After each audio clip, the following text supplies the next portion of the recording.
All right, so we'll say good morning. Today's daf is daf Yud Aleph. We're going to pick up on Yud Amud Beis. I gave it to Sherry for sponsoring it for yards. My wife's mother's yard site. What's the name? Window box, such that my toddlers. Perfect. Thank you.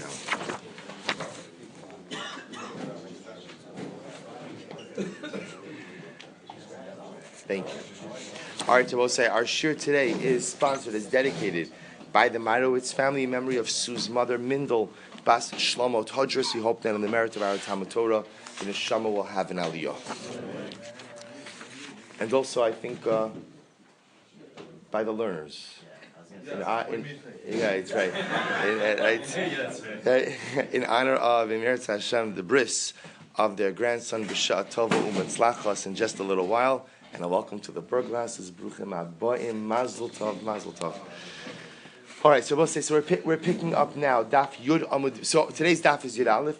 We're picking up Yud Amud Beis, right by the 6 lines up from the bottom. Rabbi Shimon Omer, Af Elu Ksherim. So we'll say, Rabbi Shimon had a fascinating shita. Rabbi Shimon said that even Gittin Nashim and Shechrure Avadim that are done in our kos, that are done ultimately again in Gentile courts, are still going to be kosher. And in fact, Rabbi Shimon said the only problem with Gittin Nashim and Shechrure Avadim is if they're done what we call behedyotos, right? Shenasu behedyot, which they're done just by regular Gentiles, not within a Gentile court. It says the Gemara, I don't understand.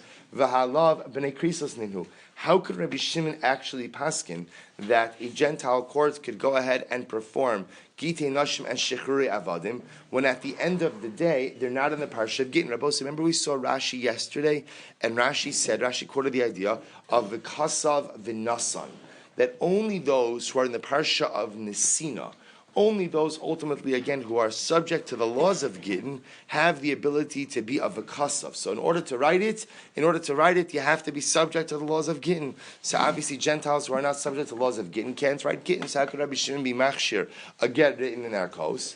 To which the Gemara says, so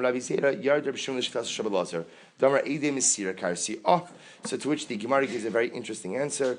Rabbi Shimon paskins like Rabbi Elazar, who holds Eidei Mesira Karsi.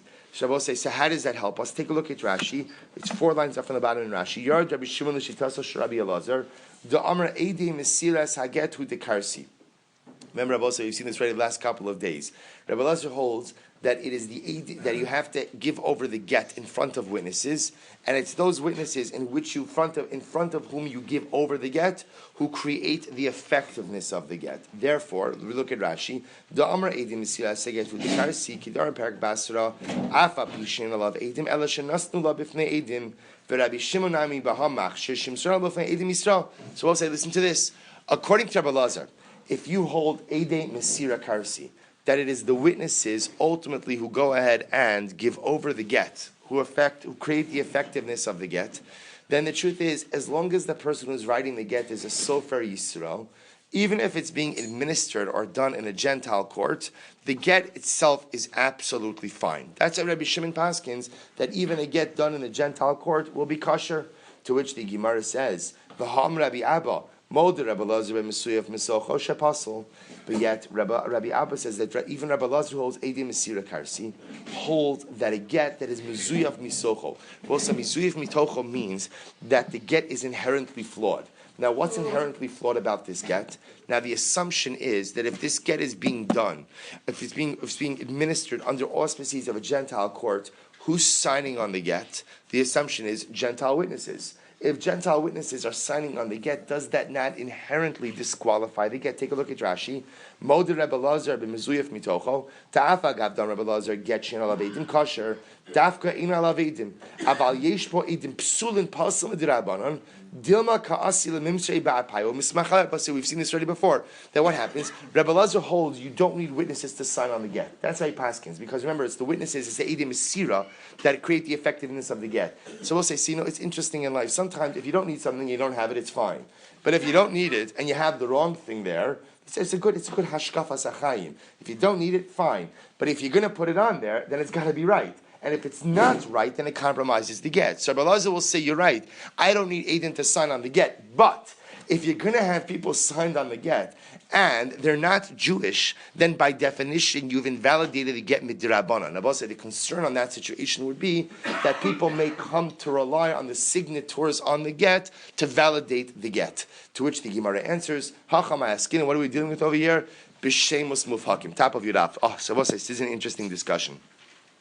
To which the Gemara says, the case over here in the Mishnah, where Rabbi Shimon, so I'll say, remember, this is all building one on the other. It's exciting when it builds like this. So the idea over here is Rabbi Shimon says you could administer a get in a Gentile court. We've now established, when is that true? Eidei Mesira Karsi, because Rabbi Shimon holds that it's the witnesses who witness the giving over of the get to create the effectiveness of the get. What about the signatories? Is that not a problem? To which the Gemara says we're dealing over here Shemos Muvhakim. Shemos Muvhakim, Rabbi Osai, means names that are absolutely unequivocally not Jewish. When someone sees those in a get, unequivocal non-Jewish names, no one is ever going to come to rely on them to validate the get because they're clearly not Jews, they're clearly Gentiles. To which the Gemara says, Heichi dami shemos mufhakim. So what are some examples of clearly Gentile names? Amar Rav Papa, so we'll say these aren't as popular anymore. So Amar Rav Papa, Kigon, Hormiz, although that's, I don't know, Hormiz, no comments, right? Hormiz, Avodina, Bar Shivsoi, Bar Kidri, Bati, Nakim, Ona. So we'll say these were all popular Gentile names that Jews did not use. Aval Shemos She'enu Muvhakim. But I will say, what happens if you have non-Jews who sign on the get? And again, their names, I will say, so Shemos Muvhakim means clear Gentile names. Jews don't use these names. So what happens, I will say, but the ambiguity is going to come up, because again, what happens if you have Gentile names that are used by Jews as well? Then what will be the halacha? To which the Gemara says, Mai, lo. Then in that case, the get will not be good. Because Rabbi say, if there's the possibility that the names that are written on the get may or may not be Jewish, so Rabbi say there's a concern then that people may rely on those witnesses to go ahead and validate the get, and people may end up relying on Gentile testimony to go ahead and validate the get. Ihachi. If that's the case, Aditani Seifa Lohuskru Ela Bizman Shenasu Behedjot. So Rabbi says, asks the Gemara if this is true. I don't understand, why did the Mishnah end the way it ended? Remember, the way the Mishnah ended was that Rabbi Shimon holds that the only time that a get administered by Gentiles is problematic is when it's done by Hedyot, outside of Beis Din. But let the Mishnah, liflog v'lisnei bididei, let the Mishnah go ahead and make a fundamental distinction in the previously stated case. Namely what? B'med Ramamurim, when is it true that a get administered in a Gentile court is kosher? B'shemos muvhakim. Oh, that's true when? That's true when the names that are written on the get are unequivocally Gentile names. Rabbi understand, because in that case, no one will ever come to rely on those signatures to validate the get. People will realize it's the Eidei Mesira who create the validation for the get, and those people who signed on it, that's just window dressing. Those signatures are not really significant. However, aval shemo shein mufhakim lo, but names that are not clearly Gentile in nature will not be. If you have those signed on the get will not be valid, because they could be confused with Jewish names, and people may come to rely on the signatures to validate the get. To which the Gemara says, Hachinami Kamer, you're right. The Mishnah includes this as well. When is this true? B'shemos muvhakim. When is this true? What is what Rabbi say? When is it true that you could rely on a get written in a Gentile court? That's only when the signators are clearly Gentile, because then it's clear you're relying on the Eidei Mesira. You just have those signatures on there because that's what the court did, but those signatures are not creating the validity of the get. But if the names are not absolutely unequivocally Gentile, then then ultimately that get is the equivalent as if what? As if it was done outside of a court, Gentile court, just by a group of Gentiles, and therefore the get will be possible. The second possibility is Seifa Aso'in Legite Mamon. Both say the second possibility is that last phrase in the Mishnah of Lo Huskuru Ela Bizman Shenasa Behedyot is not talking about Gite Nashim at all, but rather what is it talking about? It's talking about Gittin Mamon. It's talking about financial documents. The Psulim. So the Gemara says, Lo Huskuru. What does that mean? This is what it means to say. Lo Huskuru Gittin Mamon de Psulim Ella Bizman Shenasu Behedyot. That Shabbos say, interesting enough, remember how the Mishnah remember how the Mishnah began? The Mishnah began by saying that all shtaros that are done in Gentile courts, even though the witnesses who sign it are Gentiles, are kosher. To which the end of the Mishnah just says, by the way, that's only so if what? If they're done in a Gentile court. But if you just get a group of non-Jews together and they draft this document, that document will not be halachically binding. Which I will say, the logic behind that is, because again, remember we've established that anything done by a Gentile court falls under the umbrella of Dina de Malchusa Dina. Right? But something done just by a group of individuals is not bound by Dina de Malchusa Dina. Tanya, so once we have a brayso. What does the brayso say? Amar Rabbi Elazar. Amar Rabbi Elazar Rabbi Yossi. Kach Amar Rabbi Shimon lechachamim b'tzidom. This is what Rabbi Shimon said to the chachamim b'tzidom. Lo nechluku Rabbi Akiva v'chachamim al kol hashtaros ha'olen bar kol she'ol v'kochavim. So Rabbi Akiva did not disagree with the chachamim. In the case of general shtaros that came from a Gentile court, sha'af api shechos mehem ovdei kochavim ksherim. So both say Rabbi Akiva and the chachamim are both on the same page. Now remember, both say what's happening over here, just so you understand the context of this conversation. Reb Shimon said to the chachamim that our conversation over here happened to have been a previous conversation as well. We're not the first people arguing about this. Already in the generation before us, Rabbi Akiva and the Chachamim had this conversation as well. And Rabbi Akiva and the Chachamim all agreed that all shtaros that come from Gentile courts, even though the signatories are non-Jews, the documents are binding and valid. Or I should say valid and binding. Va'afilu gitei noshim v'shechrurei avadim. Now they take it a step further. Interestingly enough, and they both agreed that even gitei noshim and shechrurei avadim that are done in our coast, that are done in Gentile courts, will be kosher. And now how could that be? Remember, so what's the simple answer to that question? How could that be? Eidei Mesira Karsi. Right? Because remember, if you hold like Rebbe Elazar, that Eidei Mesira Karsi, that the witnesses who witness the giving over of the get affect the validity of the get, that gives you an incredible amount of room in terms of how you decide to craft the get. Now again, remember, the difficulty of this discussion about Rebbe Elazar and Rabbi Meir about Eidei Mesira or Eidei Chasima is we haven't actually seen it in the Gemara. The Gemara now is constantly quoting it, but we have not yet done that sugya. So we're only seeing part of that conversation. But suffice it to say for our purposes, if you hold that it's the witnesses who witness the giving over of the get who affect the validity of the document, that just gives you an incredible amount of room to have the get even done in our coast. So again, Rabbi Kiva, Chachamim both agree that even Gittin Shechrurei Avadim can be done in our coast. Lo nechlaku. So where do they have a machlokas? Ella bizman shenasu behedyot. So we'll say. So when do they argue? They argue when you have these documents drafted outside of Beis Din. Sharabi Akiva machshir. Rabbi Akiva says that it's kosher. The Chachamim post and the Chacham say it's possible. Chutz migitei nashim v'shechrurei avadim. With the exception of Gittin Noshim and Shechrurei Avadim. Now, boss, take a look at Rashi here for just a moment. You see Rashi where it says Al Shtaros Ha'olim. So if you go 2, 4, 6 lines into that Rashi says Hachi Garsinon Lo Nechluku Ella Bizman Shenasu Behedyot. The machlokus between Rabbi Akiva and the Chachamim is when the document is made outside of a Beis Din by what we call a hedyot. So we'll say hedyot means again a non-Beis Din framework. Sharabi Akiva machshir. Rabbi Akiva says the document is kosher. V'chachamim post and the Chacham say it's possible.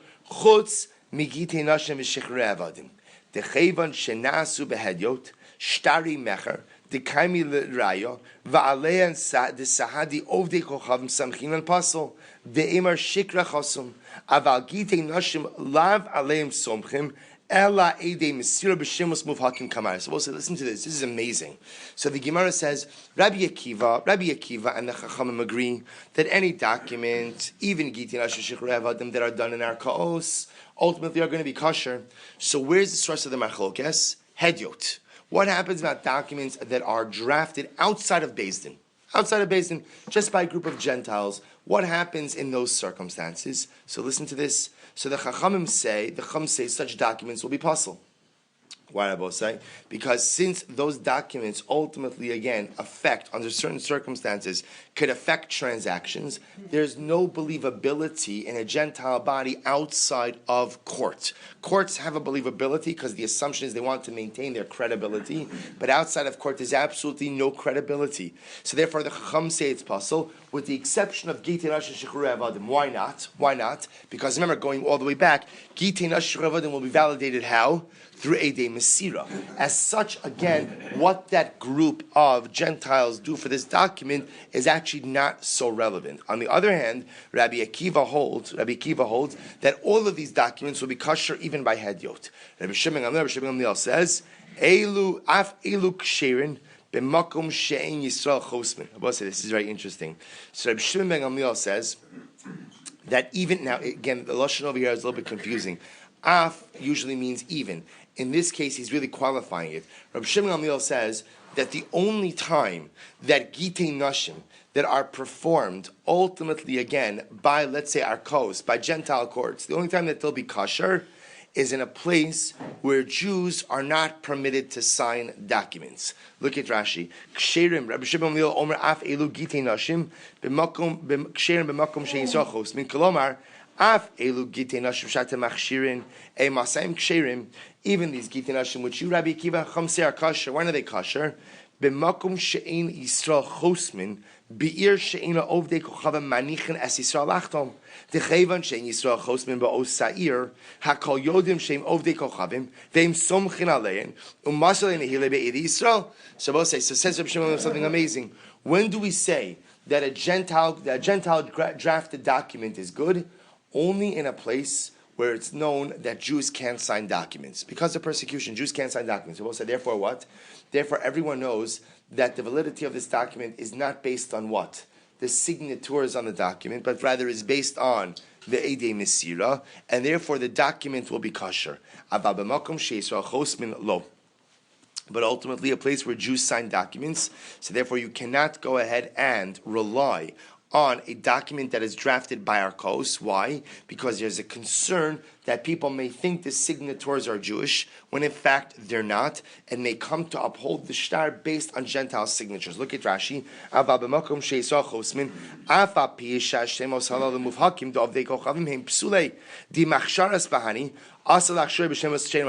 listen to this. I'm showing this is incredible chiddush.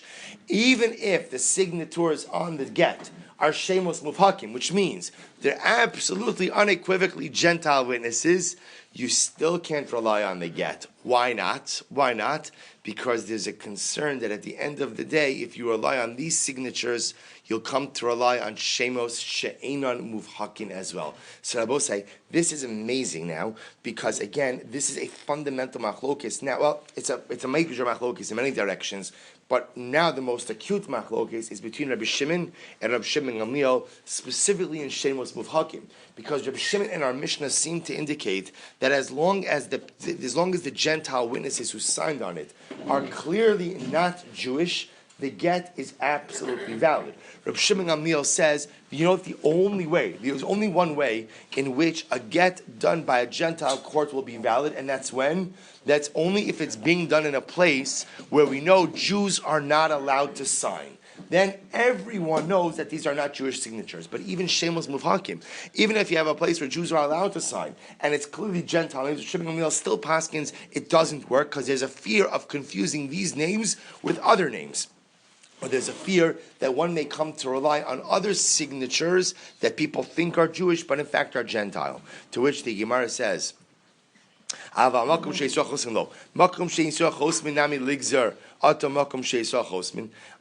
don't we say that even in a place where Jews are not allowed to sign, we still shouldn't rely on the get, lest you come to rely on such a get in a place where Jews do sign. To which the Gemara says, Shma b'shma machlif. Names people confuse. Asra ba'asra lo machlif. Bless you. One city with another, people don't confuse. In other words, both say, so places ultimately, again, places where it was known that Jews do not sign, there was a call. People knew about those particular cities, and therefore the Maisa, again, there's no concern that if we rely on a get from city A, because it's known that Jews aren't allowed to sign here, that someone will come to confuse that with city B, which is a place where Jews are allowed to sign. Fine. So again, the idea of so far what we see coming out from here is something amazing. First of all, pretty much everybody is subscribing to Eidei Mesira. That's the first part of it. That's the first important takeaway. And therefore, if you go ahead and you allow for Eidei Mesira, that the validity of the get is really established by the Jewish witnesses who witnessed the conveyance of the get from the man to the woman, from the Eidin to the woman. So that opens the door for the possibility of the get being done in a non-Jewish court. That's number one.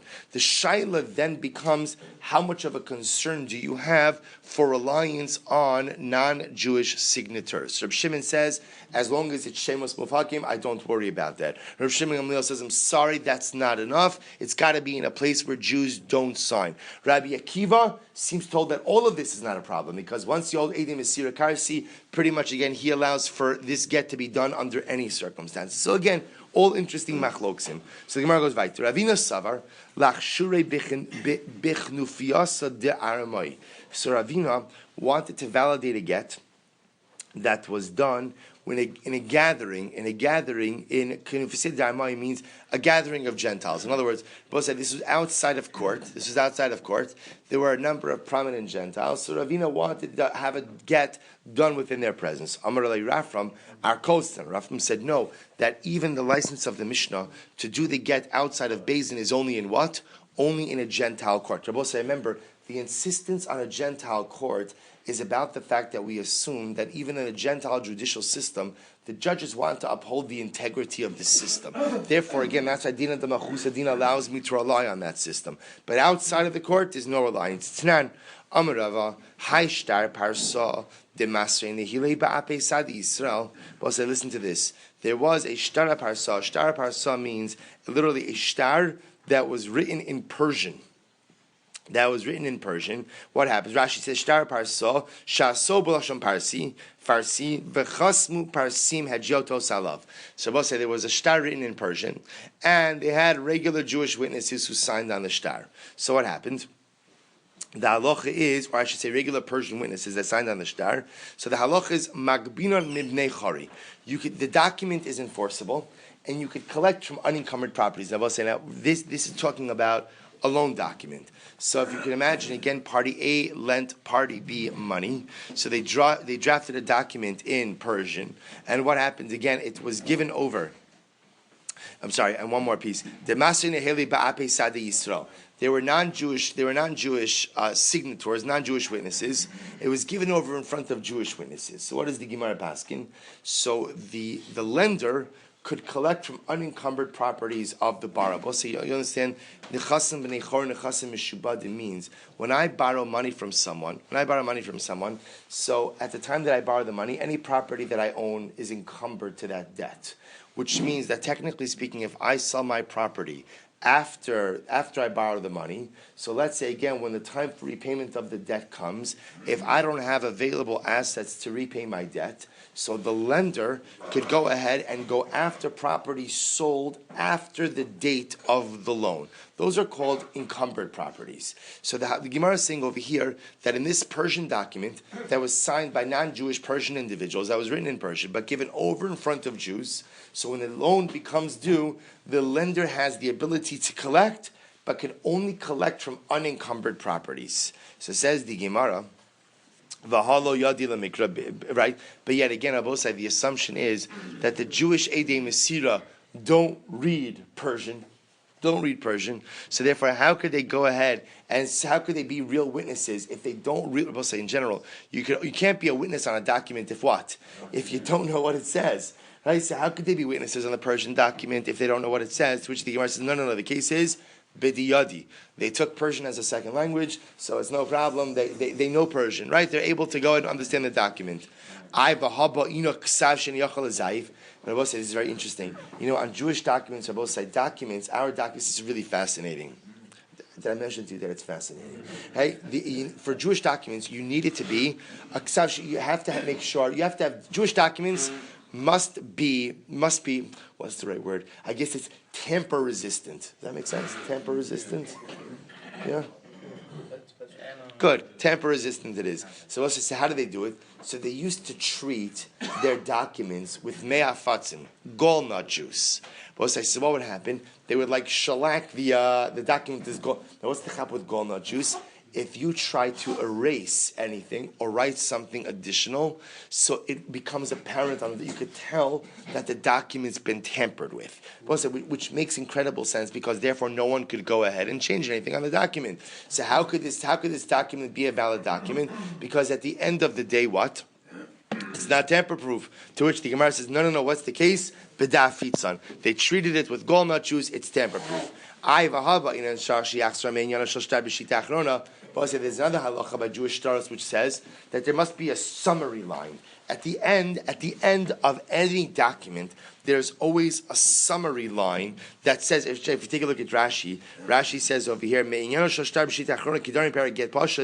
kinyana the kanina min ploni akolma the kasma for shtel. Let's say we see this in a ksuva, right? The last line says everything that's been written above is agreed to and is kosher. So there needs to be a summary line, and the assumption is this document doesn't have a summary line, to which the Gemara says b'mehadar. No, the case over here is where there's a summary line. So that's the case of both sides, that the witnesses understand what the document says, that the document is tamper-proof, and that the document has the summary line, ihachi mimishabadi nami. So why don't we go ahead and allow them to collect from income? Why can't the lender collect from encumbered properties as well? To which the Gemara says, less like kala. I'll tell you why. Because the document doesn't have a kala. So this is very important. In general, in order to be able to collect from encumbered properties, the transaction has to have a call. Rabbi say, why is that? Because if I'm going to buy a property, so Rabbi say, so today, before you buy a property, right? So what do? A title search, right? You want to make sure that it's not encumbered. So what was the Talmudic form of a title search? How did you do a title search? No, I'm buying a field from Ruvain. No, have you heard anything? Right? That's the Talmudic title search. No, have you heard? Has he sold off anything? Now, both say, normally that's a very effective title search. Why? Because if you have Jewish witnesses on a shtar, then people talk. Then word gets out. The problem with this document is what? Because it's Gentile witnesses, there's no call. Because there's no call, you can't put the buyers at a disadvantage because they had no real way of knowing that they're buying encumbered properties. Now, I both say, of course, the way they should know that it's an encumbered property is how? Is because the seller should have told them there's a lien. But okay, the seller's vested interest in selling his property. So he's not necessarily going to divulge the fact that it's encumbered. So because, again, there's no call, and because there's no call, because there are no Jewish witnesses, the most the lender can collect from is unencumbered property. It's really amazing. So, let's see, this is now it just takes you back to yeshiva a little bit, right? Like these sugyas, it's just all it's incredible. We're going to start at 4 o'clock from now on. We need enough time. So, Reish Lakish Rabbi Yochanan. So we'll say another kasha. So Reish Lakish has to find from Rabbi Yochanan. Listen to this. Eidim hachasumin al get. If you have witnesses who signed on a get, u'shemosan kishemos ovdei kochavim. This is a very interesting case. So what happens? This is really amazing. So now, right now we've been talking about shemos mufhakim. What happens if you have Jews who signed on a get, and what happens, Rabbi Osai? Their names are Gentile names. Their names are like Gentile names. So what's the halacha? Rashi says, Eidim hachasumin al get u'me'eretz Yisrael ba. So what happens to this get that has we think it's Jews who signed on it, but their names like Gentiles. So now what are we concerned about? What we're concerned about is that someone's going to see this, and because they look like Gentile names, people are going to assume that that they're non-Jews, and people will come to validate future shtaros based on non-Jewish signatures. So Amrle lo ba liyadenu ela lukus velus. So Rabbi say, remember, this is Rabbi Yochanan. Rabbi Yishak asks Rabbi Yochanan. Rabbi Yochanan says, "I'll tell you the truth. The truth is, we don't have a lot of experience. We don't have a lot of experience. Now, if you look at Rashi, Rashi says over here, the case over here is Shmosin Kishemos Ovdei Kochavim, V'lo Yadinan I Ovdei Kochavim Minhu O Yisrael. Now, I will say the case over here that we're dealing with is a get shows up. We have to validate it, and the signatures on it are names that seem to be Gentile, but Jews sometimes use these names as well. So, what's the status of the get? So Rabbi Yochanan says, look, the truth is, this case only happened in a very specific situation of Lukus and Lus. So these names, Rabbi say, they were Gentile names, but were also used by Jews. Look at Rashi. Lo bali adenu get sheshimus of the chum chasumin bo ella echad shel chasumin bo Lukus v'Lus. And what's the halacha? V'chsharnu. And Rabbi Yochanan says, we said the get was kosher. Now Rashi says, v'chsharnu be'edei mesira. We went ahead and we assumed the get was kosher based on the fact that we used edei mesira. Okay, v'dafka lukus v'lus d'lo shchichi Yisrael demaski b'shmasayhu. That I will say, and dafka it's lukus v'lus. Right, that the truth is, those are very uncommon names for Jews to use. Rashi says, v'dafka lukus v'lus sheshemos muvhakim heim v'lo asi lemismach halayis. I will say, it turns out that what Rabbi Yochanan was really saying was, the only experience I have with this are shemos muvhakim. Our names that are definitely Gentile in nature. And I will say, go back to Tamid Aleph. What's the status of Shemus Muvhakim? Shemus Muvhakim is the best case. Why? Because we're going to rely on Edim Mesira. They create the effectiveness of the get. Because the Shemus Muvhakim, everyone knows that they're Gentiles. We're not ultimately, again, relying. We're not relying on the Edim. We're not relying on the witnesses signed on the get to affect anything. Aval Shmasa Achrini, Deshchichi Yisra Damaski Bishmasayu. Lo. But Rabbi says, Rabbi Yochanan, other names which may be Jew or Gentile, you can't rely on. Because in other words, that's another way of saying Shemos She'enan Muvhakim. So Shemos She'enan Muvhakim, Rabbi Yochanan says you can't rely on it. Why? Because if we don't know if it's Jewish or not Jewish, people might think it's not Jewish, and they may come to rely on non-Jewish testimony to uphold the get. Ask the Gemara is the kasha. Listen, this is amazing. Gittin habon Medina Sayam ve'edim chasumin aleihem. If you have a get that comes from Medina Sayam, and there are witnesses who signed on it, even though the names on the get are like the names of non-Jewish witnesses, ksherim, right? Why? Listen to this. Mipnei sharov Yisrael shebechutz la'aretz shmoseyan kishemos ovdei kochavim. Ouch. Ouch. Right? I will say, you already see the Gemara is saying, Gullus Jews.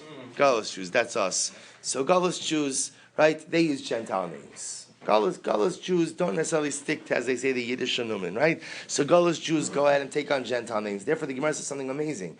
That if you have Gittin that come from overseas, even though it looks like the names are Gentile names, it's okay.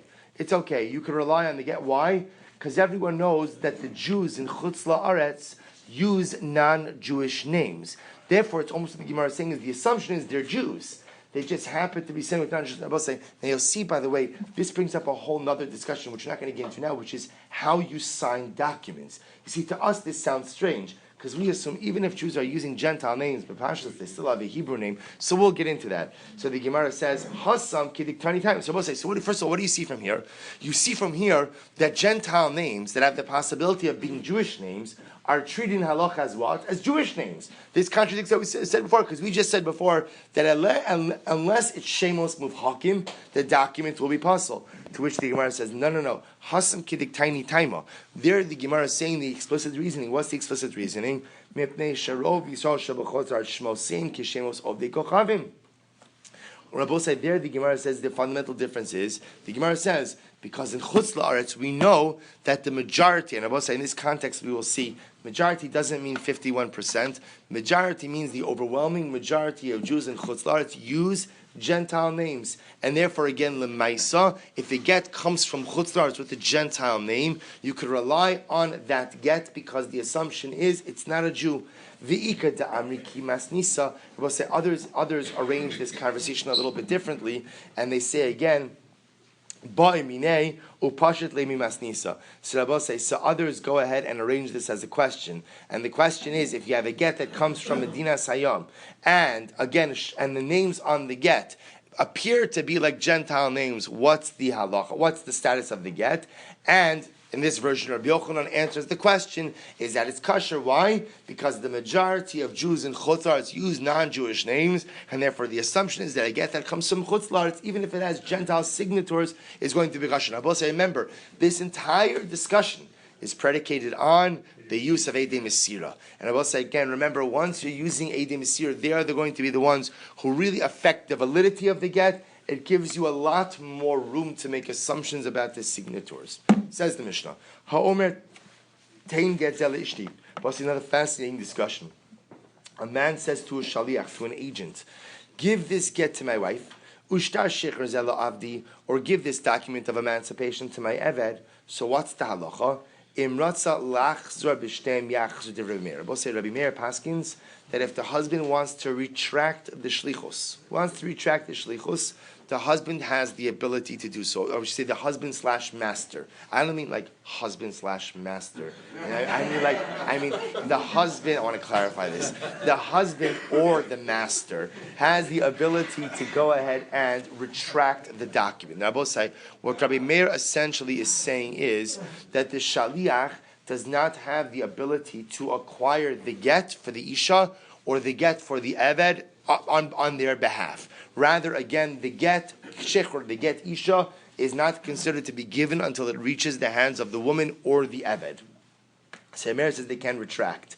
So, we'll say, by the way, we'll see. Actually, Chacham say, Begittin nashim avalo b'shechrei avadim. The Chachamim say if a man is sending a get to his wife for the shaliach, he has the ability to change his mind even once the get has been given over to the shaliach, and essentially cancel the shlichus, cancel the get, as long as the get has not yet arrived at the hand of the woman, but not when it comes to a get shikhr. To a get shikhr, once that is handed over to the hands of the shaliach, the master can no longer renege. Why not? Lefi shezachin la'adam shelo befanav ve'in chavin la'adam ela befanav. But I say the Chacham say because also we have a general klal. The general klal is that you could acquire something for someone's behalf, even without their knowledge, as long as that which you are acquiring on their behalf is objectively beneficial. But you may not acquire something on someone's behalf if what? If it's detrimental to them. So therefore, Rabbi say, interestingly enough, the Chachamim hold that a get is detrimental. Why is a get detrimental? Because the Maisa, she loses material support, and therefore, again, a get is only valid once it reaches the hands of the woman. Therefore, the husband has the ability to cancel the shlichus and to cancel the get. But by a get shikhr, which emancipates the eved, that is an objective benefit. Therefore, once it's been handed over to the shaliach kiviyachol goes out and what? Acquires it already on behalf of the eved, and the husband cannot renege on that. On the other hand, you see that Rabbi Meir holds that even a get shikhr is considered to be a chov, is considered to be something negative, and therefore, again, lamaisa, the husband could cancel it as long as it has not yet reached the hands of the eved. I'm sorry. Oh, we're going to see. So we're going to see. So it says the Gemara. How do we? So the Gemara says Shim Yirtzeh Shalazon Es Avdo Rashay. Because again, there was Rabbi Meir just backing up his shita. The Chacham are backing up their shita. Because if a man chooses not to support his eved, he has that ability to do so, right? Meaning, if a master says, "I'm not giving you any food," you have to go figure out on your own. The master has the ability to do so. But a husband does not have that ability to say that to his wife. A husband must support his wife. So therefore, Rabbi say, you see that a get shikhr doesn't have any downside to it for an eved. Why? Because he gives his emancipation, and he doesn't really lose material support. Why doesn't he lose material support? Because technically speaking, the master could go ahead and say, "I'm not supporting you anyway." However, again, by an isha, she is entitled to material support. Therefore, the get represents a chov, represents a loss for her. Amar lahem vareyu posels abdo minat truma kishem shu posel as ishto. But yet again, they said back to Chacham, but at the end of the day, by emancipating your servant, by emancipating your slave, you're causing him to lose out on truma, right? Is that not a financial loss? In the same way that when a Kohen divorces his wife, he's also causing her to lose out from truma. Amrulo, to which they responded to him saying, Mipnei shehu kinyano. That is only because he is considered to be the acquisition. He's considered to be the property of the master. So Rabbi say, at the end of the day, yes, it's a loss, but it's a loss because he's property. Now, Abosai says, Rashi explains, we're going to discuss exactly what this interaction means in the Gemara. Let's just begin the Gemara. Yasser Rav Huna, Rabbi Yitzchak Bar Yosef, Kamei Rabbi Yirmiyah. Shabbos Rav Huna and Rabbi Yitzchak Bar Yosef are sitting in front of Rabbi Yirmiyah. The Yosef Rabbi Yirmiyah v'kamenam name. And what happened? Rabbi Yirmiyah was sitting there in the middle of the discussion, but Rabbi Yirmiyah was kind of dozing. He was dozing in and out. We call it meditating, but he was dozing a little bit. The Yosef Rav Huna v'ka'amar, and Rav Huna was sitting there, and he said, "Shma mina midrabanan." We see from the Rabbanan that's what Rabbi say. Hatofis the Baal Chov Kana. Rabbi say, and this is a very interesting discussion. I think actually, we'll stop over or pick up with this tomorrow. But Rabbi say, just coming attractions, we're going to get into an interesting discussion about the following: that if I know that Reuven owes Shimon money. I know that Reuven owns Shimon money. So am I permitted to seize property of Reuven in satisfaction of his debt to Shimon? Right? Let's say I know that Reuven is not paying the debt. So Shimon's my friend. I want to seize Reuven's watch in order to go ahead and pay up the debt. So the Gemara says, you see from here that atofes labal chov kana, that ultimately again, if I seize property from the debtor to be paid to the creditor, that lemaisa again, such a seizure works. As we'll say, what's the logic behind that? Where does that come from? What the Gemara essentially is saying over here is, what do you see from the Mishnah? From the Mishnah, you see the concept of zachin la'adam shelo b'fanav, that you can do something objectively beneficial for an individual not in their presence. So if I know that Reuven owes Shimon money, and I see that Reuven has some property over here, I can seize that property from Reuven to satisfy the debt of Shimon. To satisfy the debt of Shimon, even though Shimon has no idea what I'm doing. Why? Because of Zachin La'adam Shelo B'fran. So we'll say, all right, that's coming attractions. We'll pick up with that conversation tomorrow. Just a reminder again, tomorrow is a Sunday schedule, so the daf will be in Mirat Hashem after the first minyan at 8 a.m.